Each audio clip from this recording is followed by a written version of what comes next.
Feel like you've been following fitness advice that's all hype and no results? Well, in this video I'm breaking down and I'm ranking the 6 most epic fitness fails from 2024, straight from some of the biggest hitters in the fitness industry, so you can avoid these mistakes and get lean without the gym bro routine.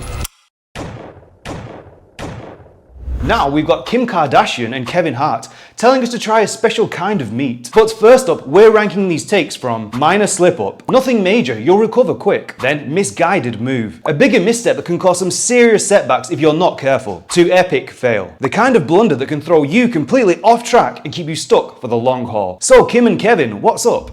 Right now I'm getting rid of some of the carbs. So good. This is a Beyond Sausage Pizza. This is Beyond Meat.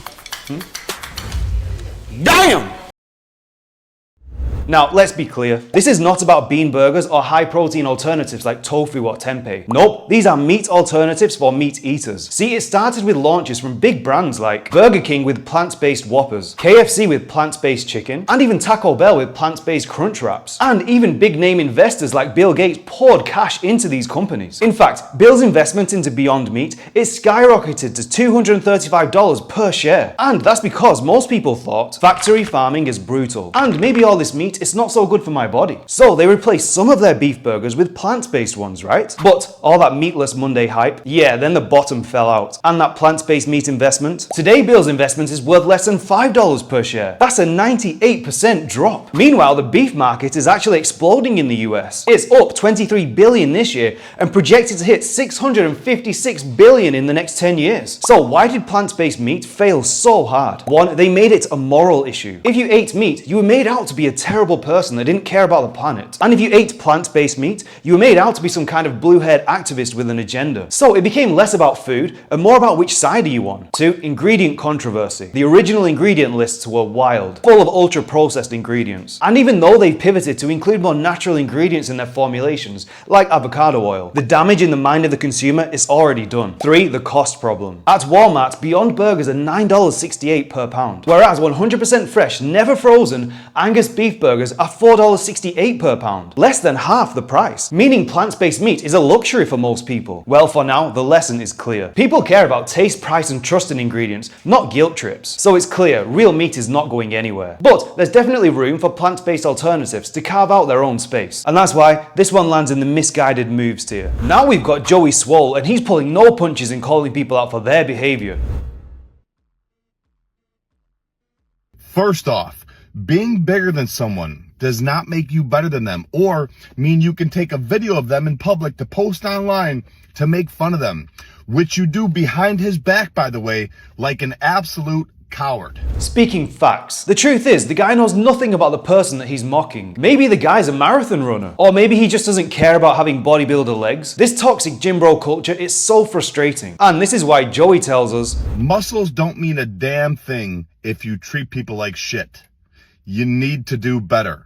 Mind your own business. The gym is already an intimidating place for most people, and with tripods everywhere and the fear that someone might film you for a viral video, it's enough to put anyone off. Joey is out here making sure that toxic gym bro behavior gets called out. But what's wild is Joey's content touches on something a little more than fitness. The biggest changes from pursuing fitness, they're not even physique related. Fitness is actually a massive vehicle for personal growth. When done right, fitness becomes a lot more than just workouts and macros. 1, it's a confidence builder. You prove to yourself that you're capable of much more than what you thought was even possible. 2, it's a relationship improver. Feeling good in your own skin impacts how you interact with other people. 3, it's a career enhancer. Better decisions, better energy, and positive habits that flow into every other area of life too, meaning you perform at your best, both physically and mentally at work. And if you want to transform your physique without the gym bro noise, I've got you covered. Just grab my free do-it-yourself program linked below. 60 ways in 60 days to get lean without the gym bro routine. Or if you're ready to guarantee your results or work with me one-to-one, go to my website below. Fitness should not be about flexing on others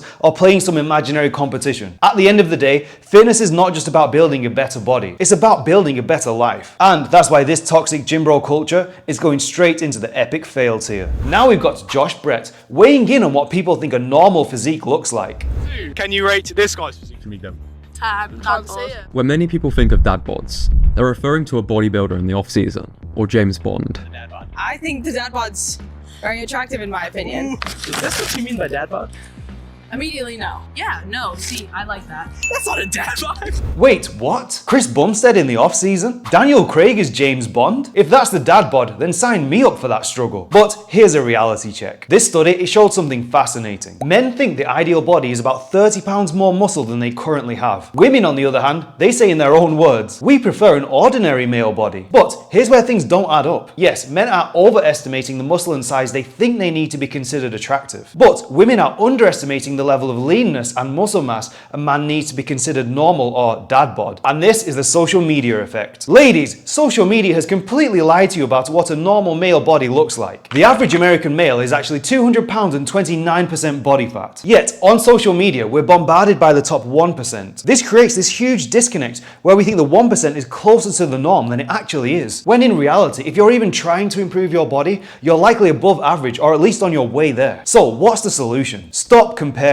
As Roosevelt said, comparison is the thief of joy. And that could not be more true for fitness. Sure, be inspired by people ahead of you, but the only person that you should measure yourself against is yesterday's version of you. Sure, social media comparisons can be useful for inspiration, but when they're misunderstood, they start doing more harm than good. And that's why this lands in the minor slip-up tier. Deep down, we all know we should focus on bettering ourselves, but sometimes we all just need a little reminder to stay grounded. And if you're new here, my name is Tim. I'm a food scientist and personal trainer, now based in Austin, Texas. I specialize in helping guys hit 10% body fat without letting fitness take over their life. So subscribe for more, or if you're interested in one-to-one coaching from me, go to my website. We all know Ray Gun, right? Well, there's a big lesson that we can take away from her story. You see, I'm sure that she knows what the moves are supposed to look like. And in her own head, she probably thinks she's not that far off. But without that proper external accountability, it's easy to miss that gap between where you think you are and where you actually are. You see, sometimes we're so stuck in our own Dunning-Kruger effect that we don't even realize it. And this happens all the time in fitness and nutrition. Most people, they think they're doing fitness right, but they're dead wrong. You'll hear, stop overcomplicating it, stick to compound lifts and lift 3 times per week. But here's the thing, you might bench press 3 times per week and never see any chest growth at all. And why? Because you're not exactly sure on how to activate your chest muscles properly during a bench press. For some people, it's not just about pressing heavier. You might need to pre-activate your chest with isolation exercises like floor flies first. That way you can actually feel your chest muscles doing the work in the bench press and finally see growth. And the same thing happens with nutrition, you'll hear everywhere. If you just focus on calories in, calories out and hit your protein targets, you'll get in shape. But has this got everyone to their 10% body fat goals? No, it has not. Because nutrition isn't just about numbers. You also have to consider things like nutrient quality, appetite regulation, metabolic adaptation, hormone profiles, metabolic flexibility, and so much more. It's not enough to just know that the basics exist. You need to know how to implement them with nuance. And that's why the rise of the Dunning-Kruger keyboard exports in 2024, this lands squarely in the misguided moves tier. The basics should be your foundation, but real results come when you personalize them to fit your unique needs. Now we've got Adam McDonald breaking down that supplement we've all seen our favorite fitness influencers rave about. AG1, this is where it starts to get a little bit sketchy. As you can see, there's a proprietary blend, meaning that they don't show how much of each ingredient is in the product. Now, companies do this for 2 reasons. Number 1, they do this so their competitors cannot just make a carbon copy of their product, and this is the reason that they want you to think why they have a proprietary blend. And number 2 is, and this is the reason that they don't want you to know, is they can put less of specific ingredients, particularly the more expensive ones, and underdose them without you ever knowing. So this is why there are countless videos with millions of views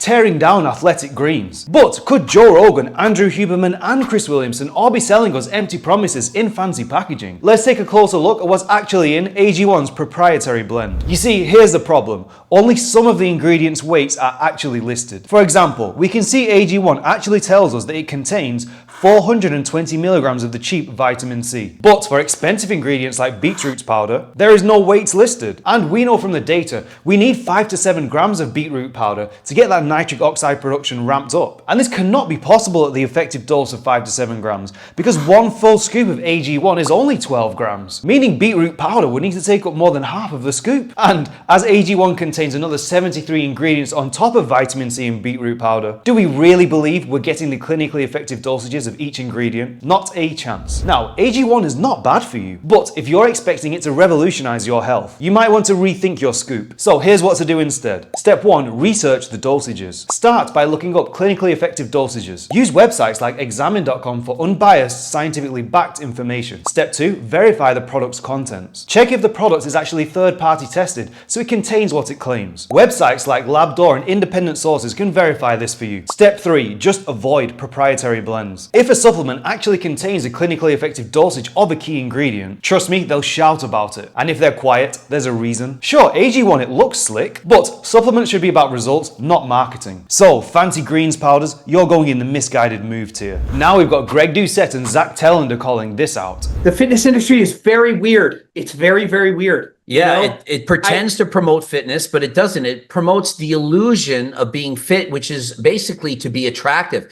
The fitness industry promotes attraction, as in men getting girls, girls getting men. So, we have a bit of a conundrum here. We look to people in great shape for fitness advice. But here's the problem. Just because someone looks fit does not mean that they are fit and healthy. So, how do we cut through the noise and figure out what real fitness looks like? Well, to clear this up, let's focus on the two biggest predictors of longevity and health that are fully under our control. 1. VO2 max. Basically our cardiovascular fitness. The data is crystal clear. Studies on literally millions of people show the higher your VO2 max, the longer your lifespan. But we know it's not just about living longer, it's about living healthier too. And this is defined as health span, which means living disease-free, disability-free, and with the highest quality of life possible. And this study on over 2 million people showed the higher your VO2 max, the longer your health span is too. So even if you couldn't care less about being faster or fitter, still get your cardio in because your VO2 max matters for your quality of life. And the second big lever under our control is muscular strength. One study showed that weakness is strongly associated with early mortality. You see, stronger individuals, especially those that maintain their strength as they age, are much less likely to face an early death, showing that muscles are not just for aesthetics. Strength is also an essential predictor of health and longevity. And here's the best part. Boosting your VO2 max and strength, it does not require these crazy over-the-top protocols. You just need to be consistent with fitness formats that tackle both strength and cardio in your week. And there are tons of options. Take up a sport like climbing, cycling, or swimming. Or go traditional, hit a workout in the gym and then go on the treadmill. Or mix it up, combining various activities for a varied approach. Actually being fit is weirdly one of the most overlooked parts of the fitness industry in 2024. And if you're not fit and healthy, you're not going to be long enough to enjoy the results anyway. So looking fit without being fit, this one has no other place but to go in the epic fail tier. And for more coaching tips, watch my video here.